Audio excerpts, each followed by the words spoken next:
Today's episode is brought to you by Patreon. If you're interested in supporting the show, go to patreon.com/JoshuaVelas and become a $2 backer today and get early access to the new episodes.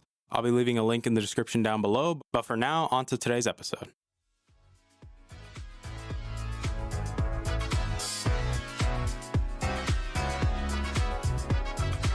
You're listening to the Augmented Experience podcast. I'm your host, as usual, Joshua Velas.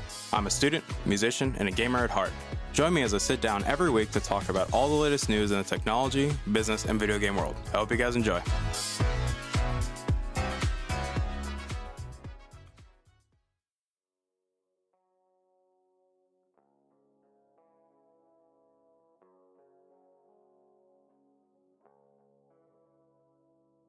All right, everybody, welcome back to the show. My name is Joshua Velas. I'm your host as usual, and obviously, welcome back to the show. Today's episode 249 of the show, and before we get started, we're just going to do a bit of house cleaning quick, because, well, it only makes sense that we do it, so let's just get on with the house cleaning.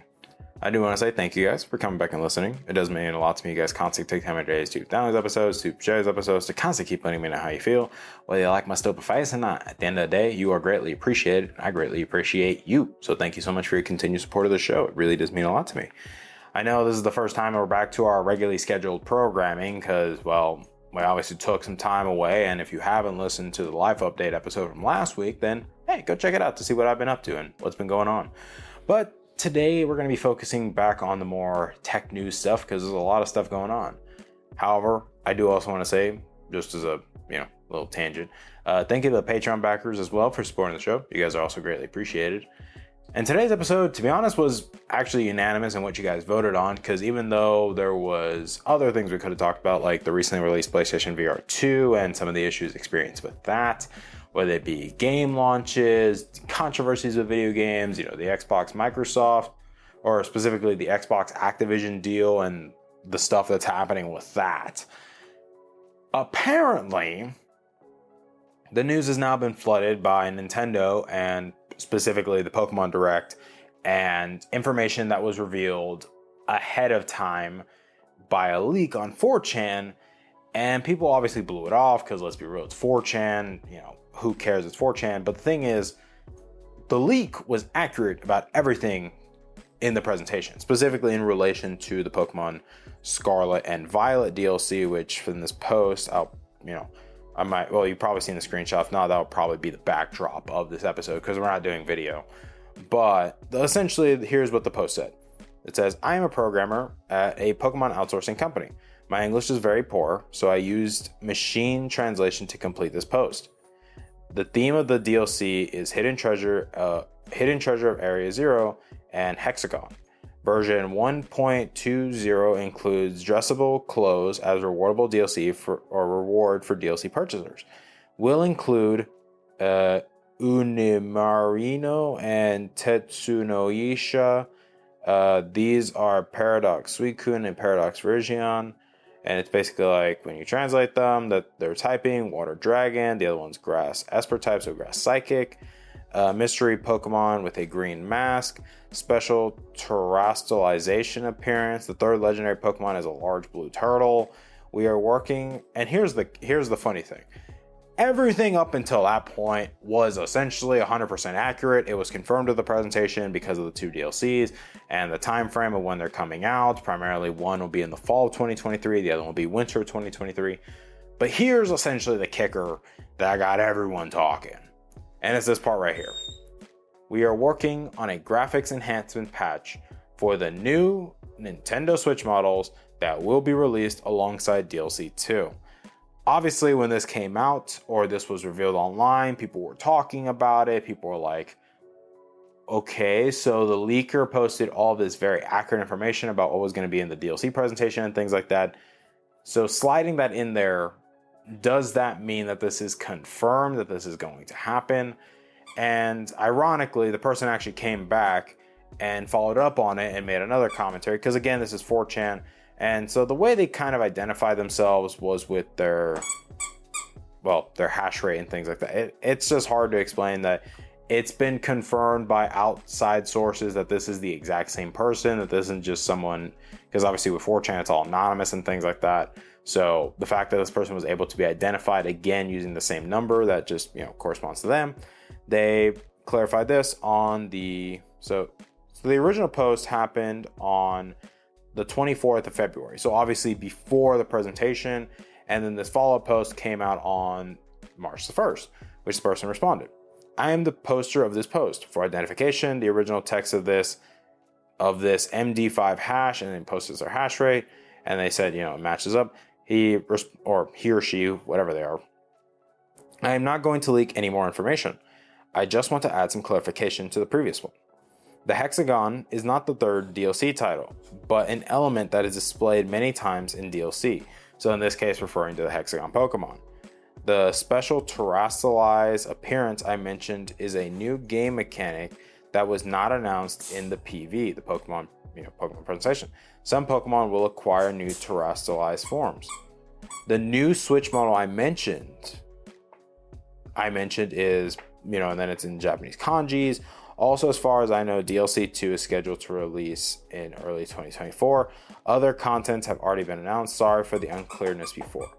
So, essentially what the person is saying is that with the second DLC coming out, we will be seeing a new Nintendo Switch model, a graphics enhancement patch. So that means that obviously it's a new Switch, new performance. So this isn't going to be the Pro model. This is actually going to be the proper next generation of the Switch, which in some ways makes logical sense, because if you think about it, going into next year, when March of 2024 happens, it'll be the 7-year anniversary of the Switch. It'll be 7 years since it originally launched in North America. And yeah, let's be real here for a second, guys. As much as I really like my Switch, I obviously have a bunch of accessories for it, a bunch of games for it. I have a lot of great memories because I currently have my OLED and I love that thing to absolute death. I do acknowledge that, yeah, this thing is way outdated in terms of hardware. Like this thing, yeah, they've clearly have reached the limitations of what they can do and what they can pull off with this sucker. Yes, have we seen some exceptions? The fact that they got games like Xenoblade Chronicles 3 running, the fact that Metroid Prime Remaster looks incredible, the fact that you have Mario Kart 8 Deluxe, the fact that you have a lot of other games that are obviously on the platform, like ports of Doom Eternal, Warframe, Witcher 3, all of these things that didn't make sense that it was able to happen, they happened. And yet here we are, where the main thing that we've always wanted with the Switch, or at least the Switch brand, platform, whatever you want to call it, is that we wish it had more juice under the hood. That's the main downside, is like with more juice, yeah, we can get some of these better experiences. And some of these games would run better. A prime example, Bayonetta 3 would run a lot better if the Switch was more powerful, and it probably wouldn't have felt, limited because of the fact that Nintendo, obviously the developers at Platinum had to build us all for the Switch, so the fact that they had to work around the limitations of the Switch. And yeah, obviously there's some games that would obviously be able to happen if the Switch got an enhanced performance, in the sense of like, if they're trying to bring Call of Duty over, homie, you're gonna need a more powerful Switch. It ain't gonna happen with just a regular Switch. Like, you might get COD Mobile to run, but I don't know if you get Call of Duty proper. You know what I'm saying? And also, I do apologize because Bravo is being a little turd nugget in his cage right now, playing with a little chew toy. So apologies for that, by the way. I do think personally, when we look at the rumors, when we see, because let's be real, guys, this isn't new. We've obviously seen rumors in the past about a new Switch model, the Switch Pro and things like that. Heck, some people have even come out and, I wouldn't say confirm it, but it's just based off the evidence that we've had for a long time. The OLED was supposed to be the Switch Pro. It was supposed to be the revision with the new chip and everything. The chip was already ready. And the problem was the chip shortage during COVID and things like that. So that's obviously the reason why they're like, okay, let's just put an OLED screen on it, the speakers, all the other jazz, and then call it a day, but not give a revised chip. Even though it would have made sense logically for it to have the revised chip and everything, because, that's what the OLED was supposed to originally be. It was essentially, the OLED was supposed to be the Switch Pro. It really was. It's supposed to have the updated chip, the OLED display, and this probably would have sold like gangbusters. And I think a lot of people would have been happy, but here we are.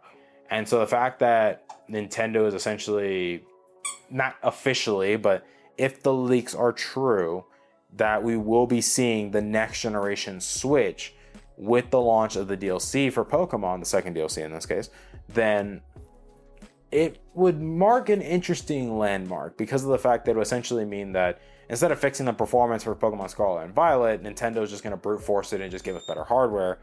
But that also means that Pokemon Scarlet and Violet will be the first Pokemon game to not only be on one generation, but be on another. And it's like,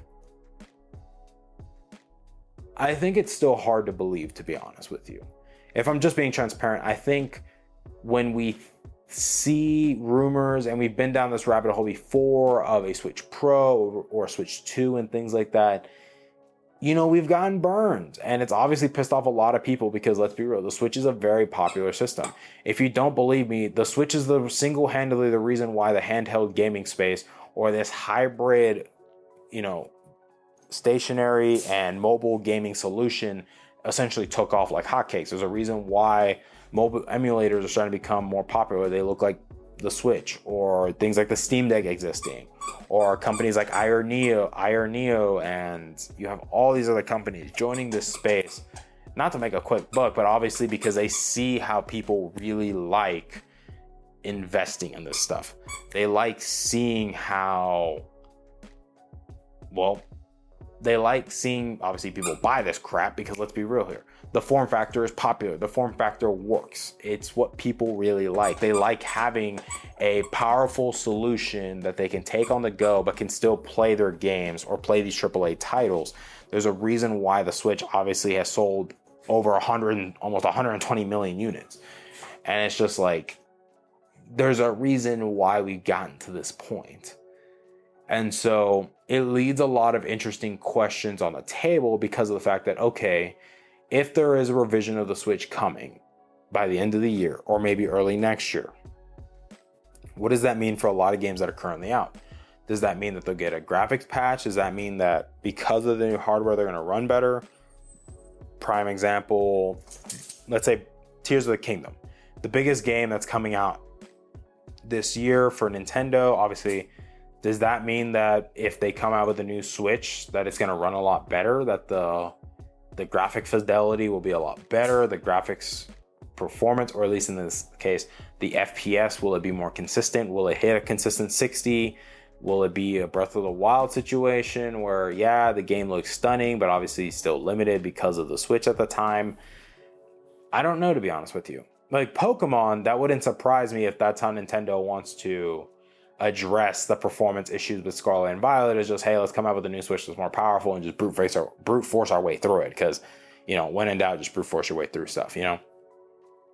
But when we look at all of this stuff, I genuinely do believe that while, yes, the leaker was right about what would be shown in the presentation, that, yes, they've obviously earned their credibility, I think we should also be willing to take these things with a grain of salt, because as mentioned before, some people have pointed out, because of the fact that this was machine generated, or in the sense that the person was using a translation bot to essentially translate what they were saying into English so that we could understand it, yeah, it leaves some room for speculation, it leaves some rooms for doubt, and at the end of the day, if it is true, I say this, if we finally get the revision to the Switch, I think Nintendo has to focus heavily on things like backwards compatibility so that the Switch cartridges are still what we use going forward, that we have access to all of our games, maybe even accessories and things like that, that we can be able to use all our accessories from before, because, well, I hope so, because that would kind of suck if we couldn't. At the same time, would it surprise me if we don't get it and Nintendo really just wants to stick through with their 10-year plan to the Switch? Yeah, it wouldn't surprise me if that's Nintendo's game plan, is to just stick it out, wait till the 10-year mark, and then announce the next generation of Switch. Even though I don't see Nintendo personally moving away from the Switch branding due to the fact of how successful it is, you know, just how much power it has in the marketplace, the fact that it was able to generate so much sales. Because let's be real, I think a lot of people that own a Switch right now would easily double dip and buy a new Switch if it was significantly more powerful than the original. That is almost a guarantee that it will probably happen, that a lot of people will upgrade for the more powerful hardware, because that's what people have been wanting for the Switch for a long time, is a more powerful system that can keep up or at least be able to handle some of these bigger AAA experiences so that people don't feel like they're missing out for owning only a Nintendo platform rather than having an Xbox, a PC, a PlayStation, that they only want to be a Nintendo gamer, that they can still play all of the big party games without much issue. Because think about it, there's still some games that are coming out for the Switch that we don't know how they're going to run. Hogwarts Legacy is a big one, especially because of how we've seen it run on PC, how it runs on the Steam Deck. A lot of people are worried to see how this game will run on the Switch, to be honest with you. So I think if the rumors are true and a new Switch is coming at the end of the year, I think it's great. If it happens, I'm putting my money down and pre-ordering because that's what I've been wanting. I've been wanting a better hardware, or in this case, I've been wanting a hardware revision of the Switch. My hope and my expectation is that they maintain the OLED screen and people really like it. Like, essentially maintain all of the changes that were made with the OLED, with the dock having the Ethernet built in, with the OLED screen, the speakers in a better position, the better kickstand. Probably help make the Joy-Cons a lot better if you want to stick with that, but just add beefier hardware and probably a bigger battery too. And I think we're golden at that point. But in many ways, I think we just have to wait and see. Because again, this leak was on 4chan, so let's just keep this stuff in mind. But let me know what you guys think in the comments down below. Do you guys think, hey, this is just all a coincidence that this even happened? Like, you know, let me know what you guys think in the comments. Are you excited if we finally get a new Switch and we finally get to hear something about it? Or you just genuinely not care? You're like, look, bro, I either own a Switch or I don't own it, and I'm perfectly happy, you know? But let me know what you think in the comments down below. I hope you guys have yourselves a wonderful week and weekend. I know this week has been pretty busy, if I'm being honest with you guys. I've been busy with a lot of schoolwork, exams, which some of them were a lot easier than we thought they would be, meetings, and just a lot of stuff going on, if I'm being honest with you. But it's exciting times, and to be honest, I'm kind of glad that we're back on a more, at least regular schedule of uploading episodes every week. Granted, whether it be Wednesday or Friday, it doesn't make a difference. The point is, we're back in business, boys. Also, apologies for Bravo, because he's getting a little bit antsy in his little cage over there, because little big boy is getting so big. And he's getting so big. Look at him. Oh, he's so cute. But I do want to say thank you guys from the bottom of my heart that you guys actually take time to download these episodes, to share them, to constantly keep letting me know how you feel about them. At the end of the day, it's all greatly appreciated. And I greatly appreciate all of you guys. I hope you guys have yourselves a wonderful week and weekend. Please don't do anything dumb, guys. And I will see you guys next week. Bye, guys. Hey there. Thank you for listening to today's episode. I really appreciate it. Thank you guys so much for taking time out of your day and listening to today's episode. If you're interested in supporting the show, whether it be financially, clicking the follow button, or just sharing the episode, it all works for me, guys. Thank you guys so much for your time, and I love you guys to death.